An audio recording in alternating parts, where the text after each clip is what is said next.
Startuprad.io, your podcast and YouTube blog covering the German startup scene with news, interviews, and live events. Hello and welcome everybody. This is Joe from Startuprad.io, your startup podcast and YouTube blog from Germany. Your go-to podcast for startup tech and innovations inside. Today we have a special guest, Jens Philipp Jung, CEO of Link 11, a leader in DDoS protection and one of the top 40 under 40 by Capital. If you ever wondered how to scale a tech business or navigate the challenges of cybersecurity in today's rapidly evolving market, this episode is for you. Let's dive into Philipp's entrepreneurial journey, leadership lessons, and innovations in the cybersecurity space. Jens, welcome.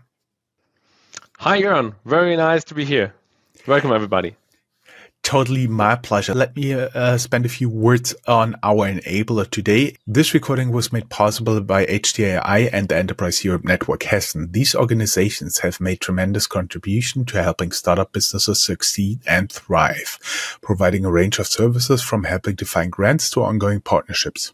By taking advantage of these resources, startup companies can network and develop innovative strategies for success on the international stage. The dedicated support of HTNI and the Enterprise Europe Network Hessen is paramount in providing startup businesses with the tools for lasting success. Learn more on htni.de and en-hessen.de. So now that we got that out of the way, Jens, thank you for joining us today. Let's start with your journey. What sparked your interest in technology and cybersecurity in the first place? Have you been a juvenile hacker? I wish, but unfortunately, I mainly used, when I was young, the computer for entertaining myself. So I was a passionate gamer. I mean, I was born 83 and then get in touch with the first computers. And yeah, instead of doing something really useful with it, I spent my time in gaming with it. I would say the largest useful use of it was probably organizing LAN parties back in these days. So this was also why I was already very much familiar with networks and like connecting computers and building these events and these infrastructure for the LAN parties back in these days, right? Long before you were able to play with a good latency online. Yes, I remember those parties where you really had to physically bring your computer. I even remember the time when you have those red coaxial cables and need to screw them in and stuff like this. Yeah, good times.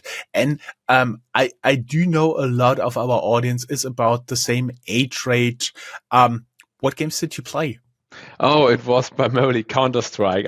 I heard it's still a thing today. Luckily, I left the whole gaming behind me, but back in these days, it was like primary Counter-Strike from early in the morning to late in the evening, except on school days. I see. Well, for me, I was once at a LAN party with playing Counter-Strike, but after I died more than 40 times in 30 minutes, I thought, maybe not my game. Huh? You have built Link 11 into a leader in DDoS protection.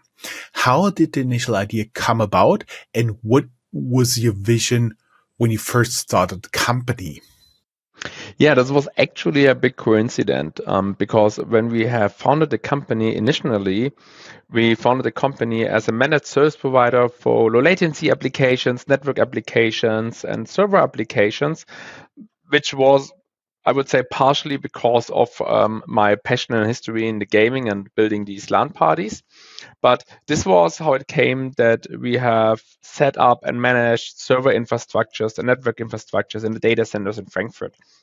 And while operating this business, we suddenly were faced with the so-called DDoS attacks, which have overwhelmed our network and put the whole infrastructure offline.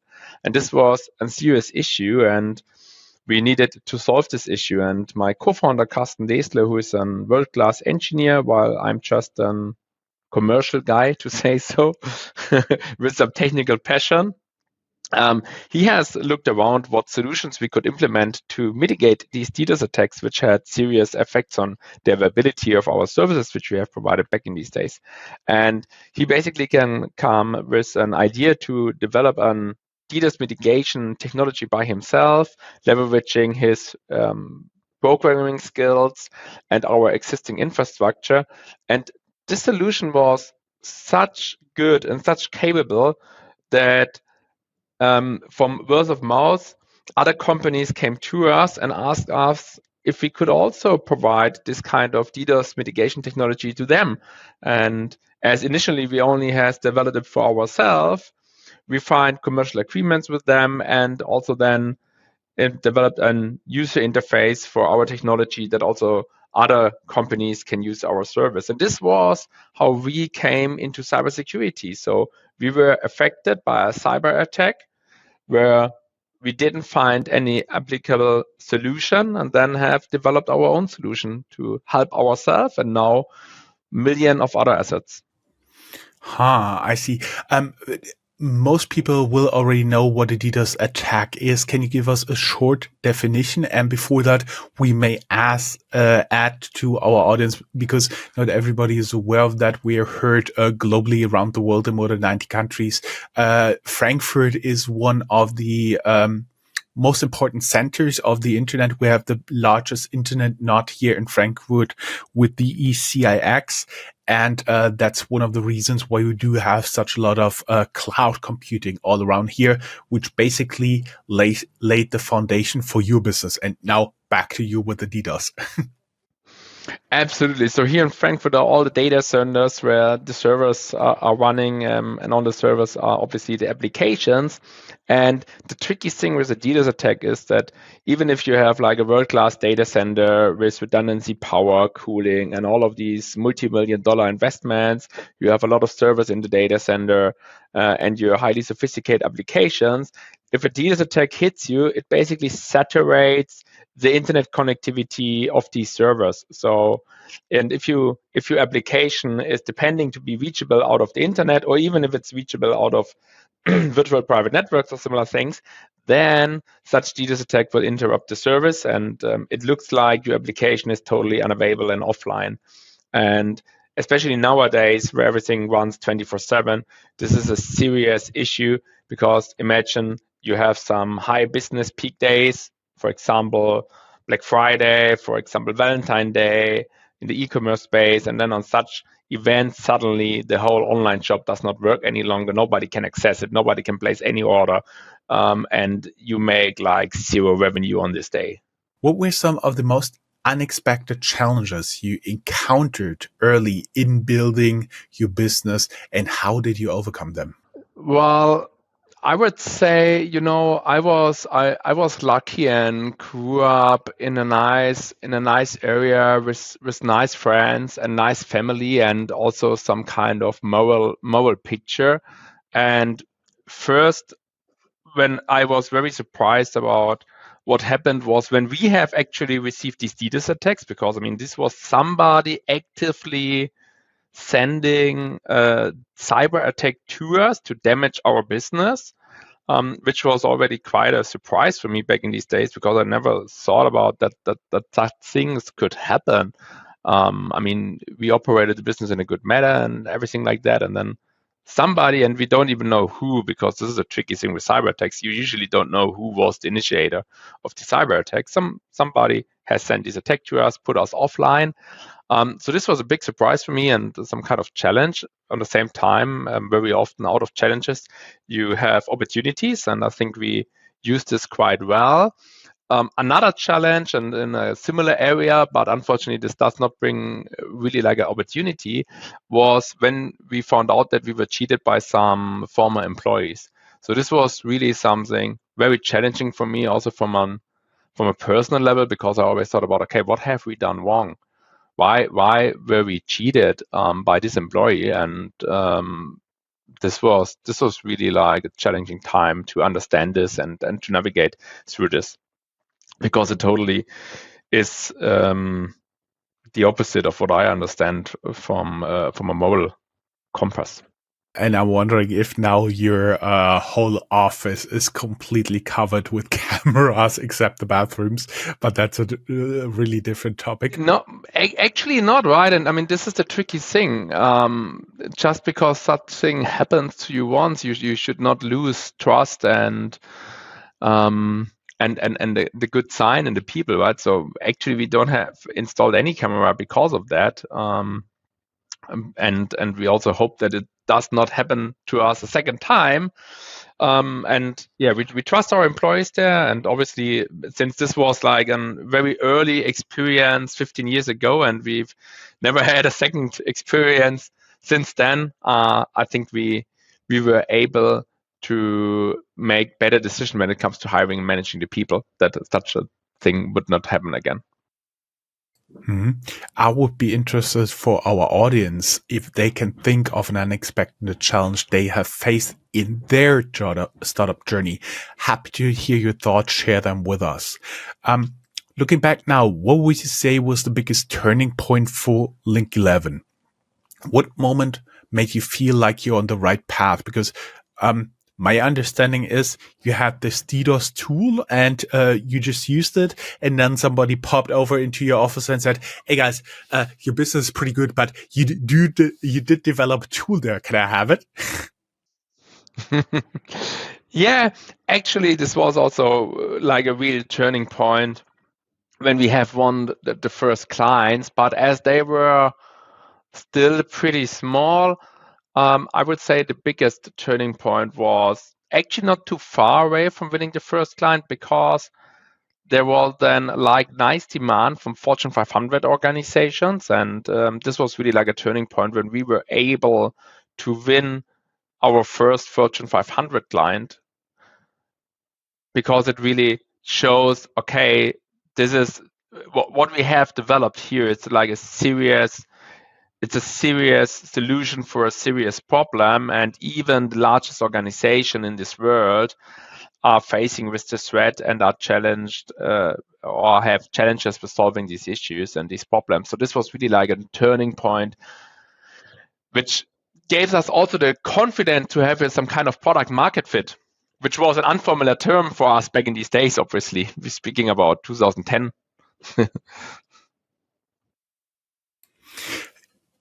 You've recently been recognized as one of the top 40 unter 40 by Capital, like the German equivalent of Forbes. How did this kind of recognition impact you personally and professionally? It has two impacts. So first impact is we are, as Link 11, some kind of hidden champion, especially cybersecurity. I mean, we serve large B2B clients. We have a strong B2B focus, serving a very specific target audience, network administrator, head of network, CISOs, and so on. So generally speaking, if you ask in a broader audience, who is Link 11 or what does Link 11 does, I would say the brand is not really familiar to many. And also then, if we are going into hiring, we sometimes very much need to explain what we actually do, how is our company culture, and so on. But this 40 under 40 award helps us also to stand out a little bit and show about the capabilities of the organization and what we have achieved so far. So this really helps us in terms of hiring and standing out a little bit from this hidden champion position and get some better visibility to other entrepreneurs, investors, and also potential employees. And the second thing is, when I was on my business trips in the USA and in Israel just lately, because of the acquisition which we have done there, I always were very, very impressed how well all of these entrepreneurs are connected. And when I came back to Germany, I recognized that here it's quite the opposite. I mean, yes, in Berlin, where we have like a nice startup scene, there's a lot of events, a lot of connection. But if you are outside of Berlin, it's very difficult, and there's not that many events, not that many connections. And therefore also these 40 under 40 award helped me, because actually beside of the award there's also beside of receiving the award for yourself, you also have many other peoples there, brilliant minds, smart entrepreneurs, great managers who received the similar award, and they really emphasize this community of 40 under 40 members. We have our WhatsApp groups, our Slack channels, there are many events organized, you have peer group meetings, you have you are sharing best practices, and you make new friends and connections. So this was really, really nice from a terms of building a network and getting in touch with peer group and like-minded people. Mm-hmm. And going a little bit more into you, every entrepreneur has a set of habits and routines that help them to stay productive. What's one habit you swear by that had helped you in your journey? I think one of the most important things is to keep focus, because there are so many interesting opportunities out there, so many great new ideas, new technology, new business models, and so on. And one of the main things is always keep on focus on what you are doing, because if you change too often, if you lose the focus, you will end up nowhere. So I think one of the key routine I have for that, I created some kind of dashboard or whiteboard where I have like the topics where I want to focus on.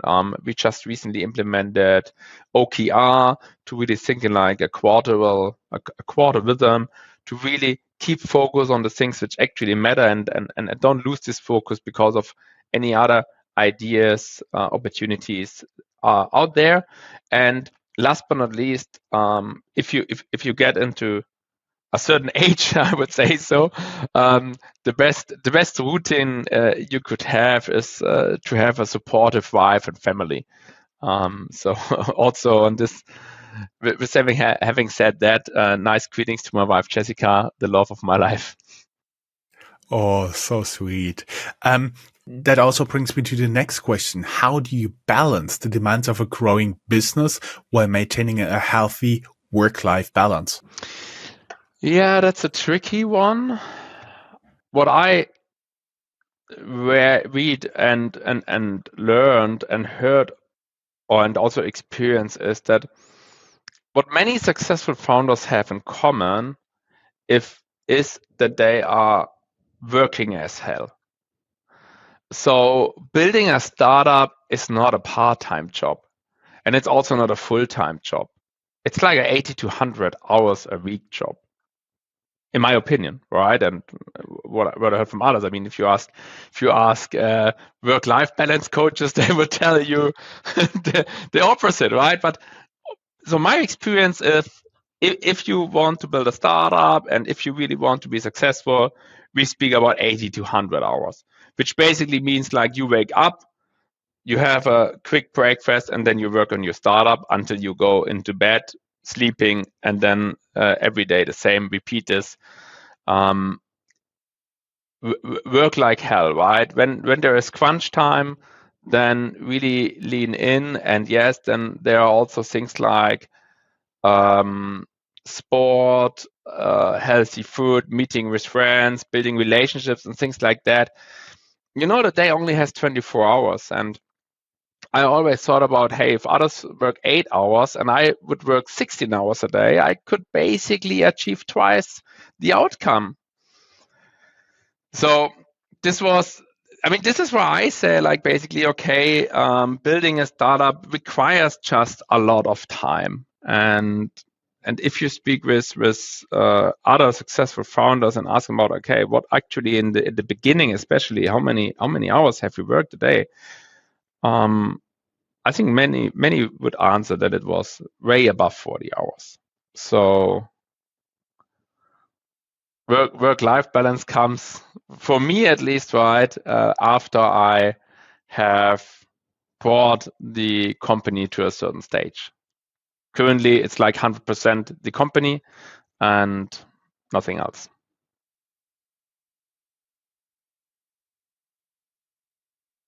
Okay. Link 11 is known for its cutting edge technology and innovation. How do you stay ahead of the curve in such a fast paced and competitive industry? Yeah, indeed. Also, not only that the technology shifts very fast, also it's a kind of cat and mouse game, because you have the hackers who develop new threats, and you always need to keep pace with that. So the kind of good source for keeping pace with that is your customer base. So our customers, as already said, we are selling to very technical people, and they are all very great minds and a great source for ideas and inspiration. You just need to listen very carefully to them. You need to find a time to speak with them. You need to find the common challenges between the different individual statements of this customer base, of these feedbacks. But speaking to your clients is very, very often the best source of inspiration and great business ideas. Yes, customer centric. I see. For our audience, I would be curious what innovative tools or strategies have to help you to stay ahead of in your business. Share them with us.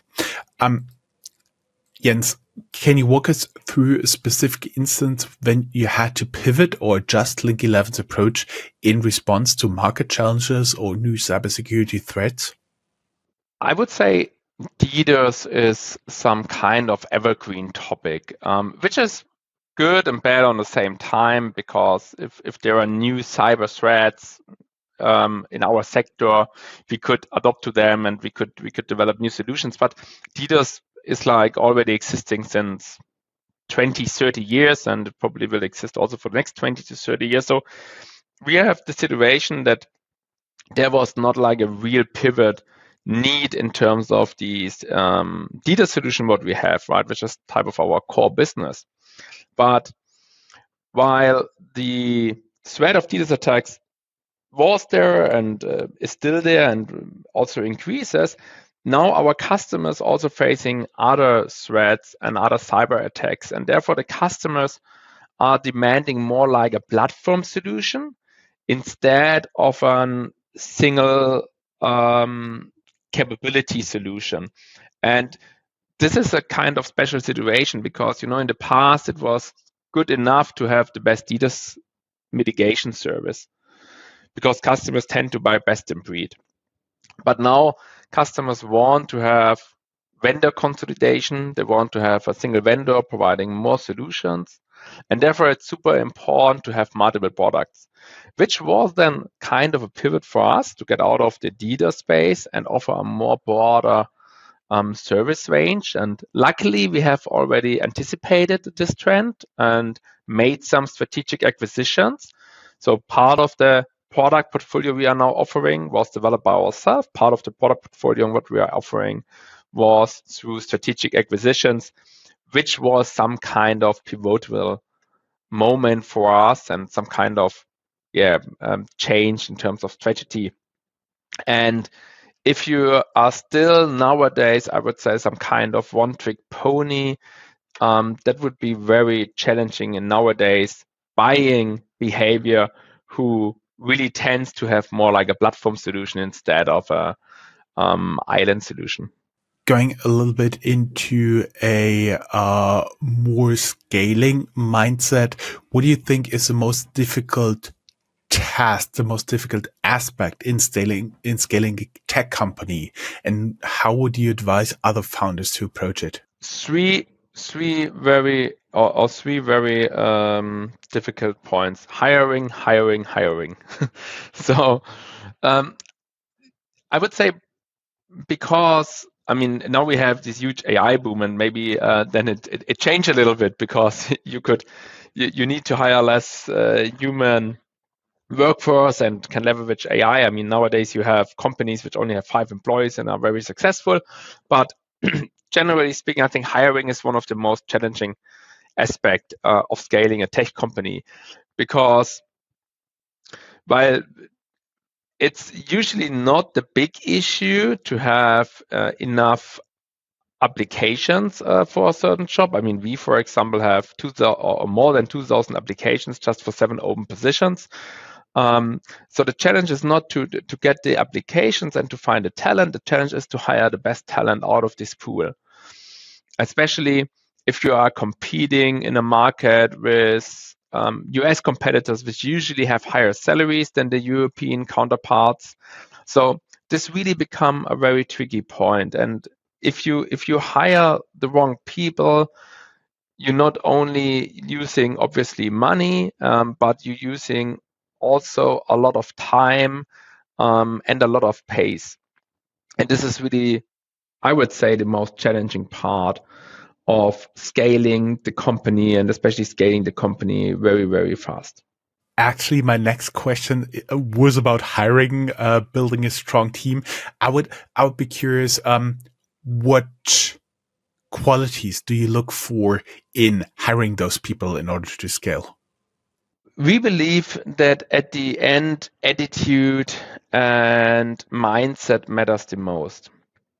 So basically, if you have a very well-skilled applicant, but he's lazy, then this is not a good hire. So better hire somebody who really works hard, who want to achieve something, who really leans in, because he can learn most of the things which are necessary. And so mindset is super important. I would say like the single most important. And then obviously culture fit, which also belongs somehow to a kind of mindset, right? I mean, if we have a culture where people want to win and where we want to be successful, and we really lean in and we are very supportive to each other. We basically have the motto that when we work hard, we also work with a lot of fun. So this culture map or this culture match obviously needs to be achieved. Otherwise, the hire the new person won't feel comfortable in the environment, and also vice versa. Mm-hmm. Interesting. But as we know, culture eats strategy for breakfast. I was curious because you apparently do have partnerships in Link 11, and what role did they play? Because I read that you do have currently in one press release, I don't know if it's up to date, 11 locations across the world. I do believe that also works with partnerships of some kind. And what are the most important ones, and how did they work for you in order to help to scale? Our partnerships were very long time focused on go-to-market partnerships. So as we have developed a great solution, we only had a small amount of workforce for selling these solutions and also only limited capabilities in terms of marketing. So we have leveraged very, very early already partnerships from a go-to-market perspective. So meaning finding organizations, data center providers, hosting companies, managed service provider, consultancy organizations who help us with putting our technology and our product to the customer base. And while this was already the focus since quite a long, we have now also extended this focus to look more towards OEM partnerships, integrations, tech partnerships, to not only leveraging from a go-to-market perspective, but also more from a product and strategic perspective, which is obviously a different kind of tactic, and also very different from each other.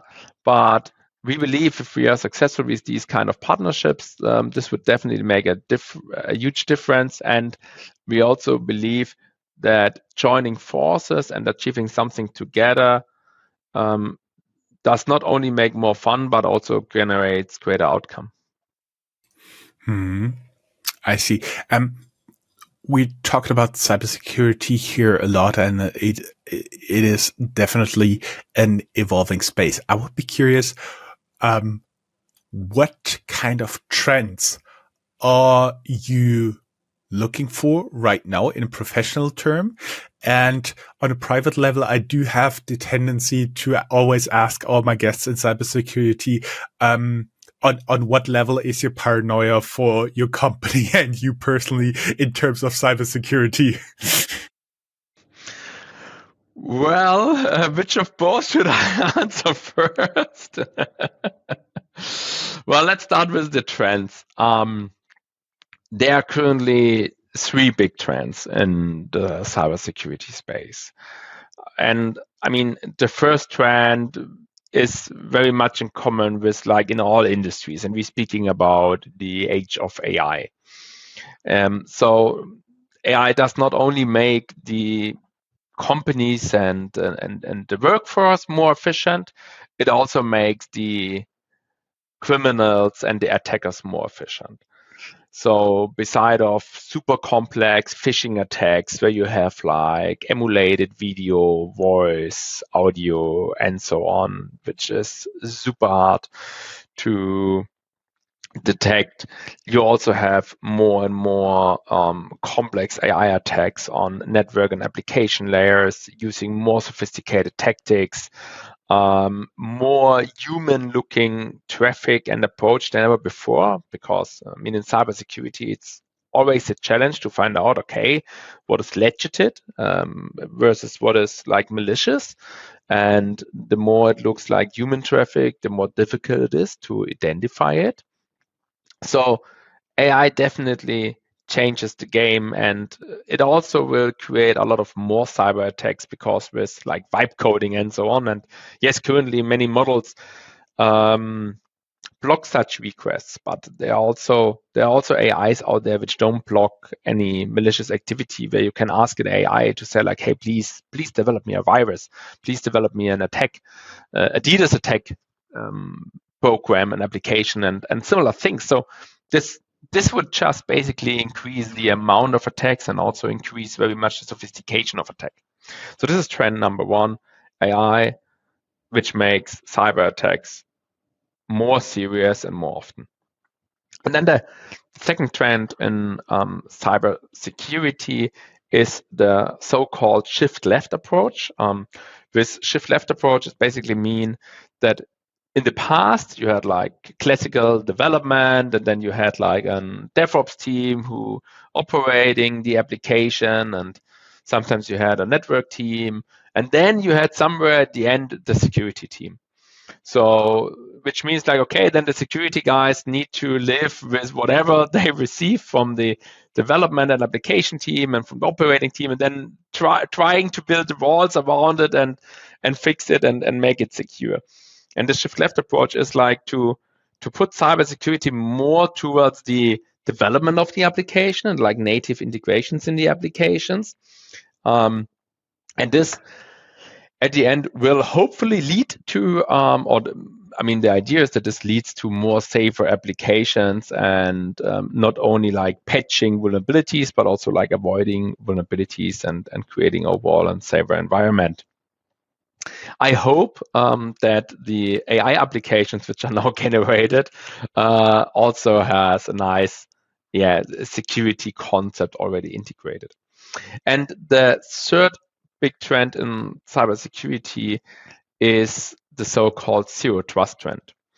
So zero trust means in cybersecurity basically that you need to design your architecture, your IT architecture in a way that you could not longer trust the other devices in your network, for example, but also you are not 100% sure if you could trust the current request and application and also the user in front of these application.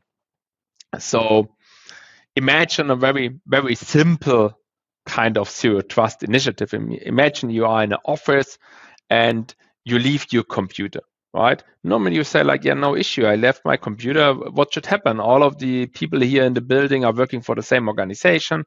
All of these people here in the building are good humans, so nothing could happen. But zero trust means, for example, also that you think about, okay, but what actually if one of these person does not only has good things in mind? So therefore, you lock your computer when you leave the desktop in your office, even if in the early days, right, you never thought about, okay, somebody of your colleagues could do some vulnerable things on your computer. So this is like the zero trust trend, and it starts with like the user, it goes over application, it goes over networks. So also in the past, you have typically built these corporate networks by protecting the perimeter, and you have your DMZ, the demilitarized zone. So everything within the corporate network was trustable. Everything outside of the corporate network was not trustable. And the Zero Trust Initiative basically says like, hey, also everything within your network, don't trust them. Have certain rules, firewalls, and so on in place. Because imagine if one device in the corporate network gets hacked, for whatever reason, without like having the zero trust approach and like multiple segmentations, these initial infection could spread across the whole corporate network. And in the past, this was the case. And in the past, this was also why there was huge incidents and huge ransomware attacks, and large corporates get down for multiple days, weeks, and even months. And there was also some companies get bankrupt because of that. And the zero trust approach basically wants to mitigate all of this and saying like, okay, if you get infected, it does not spread around. So these are the three trends. And you have also asked me about what is my paranoid level that we have a cyber attack. I mean, we have a cyber attack every day on link 11, and we were able to mitigate all of them until now. And I'm also very optimistic that we are able to mitigate them in the future. Mitigate like hundreds of cyber attacks each day. And we also have like all of these certifications, ISO, PCI, SOC 2. We are currently working on PCI C5. So we really invest a lot, obviously, as a cybersecurity company in our cybersecurity. So my paranoid level is quite high in terms of, otherwise we would not invest that much and would not put that much effort into it. But my really concerns that we have an issue are quite low, because I know that we are very well protected. That's pretty good that you guys are well protected. And I was wondering, with those cyber attacks on link 11, if your opponents are not only training you to be better, but that's a different topic. I've seen a lot of interesting case studies. What are you protecting here? For example, what I found pretty impressive is Fraport, one of Europe's busiest airports, as well as Deutsche Flugsicherung, which is the air navigation service provider that makes sure like all flight movements, all plane movements are secure in the German airspace. So can you share some particularly challenging cases and how you handle them to provide cybersecurity for such places? Critical aspects of cyber attacks is always the time. So because cyber attacks, usually the damage a cyber attacks could cause is or grows with the time the cyber attacks exist.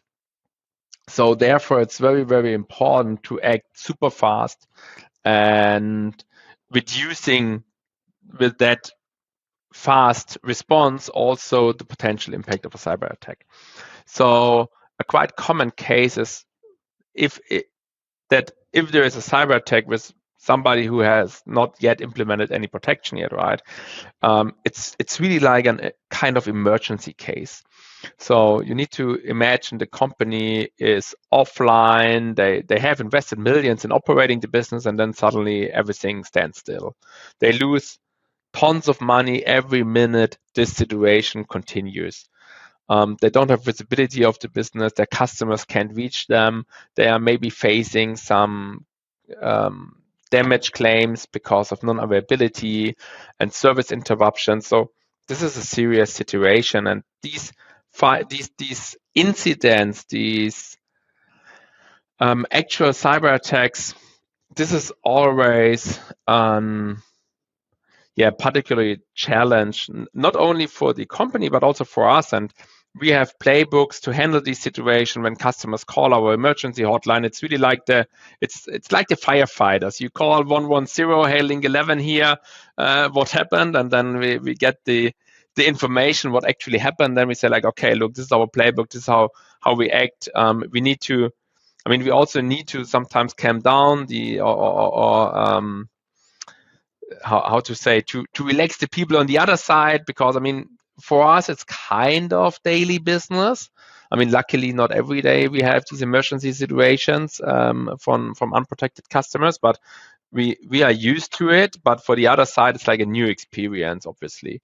And yeah, this is always interesting situation, and it reminds you really like the firefighters.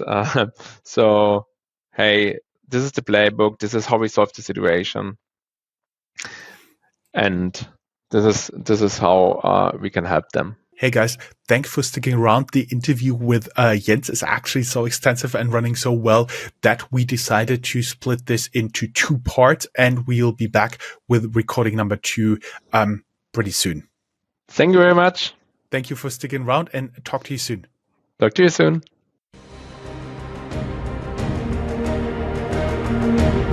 That's all, folks. Find more news, streams, events, and interviews at www.startuprad.io. Remember, sharing is caring.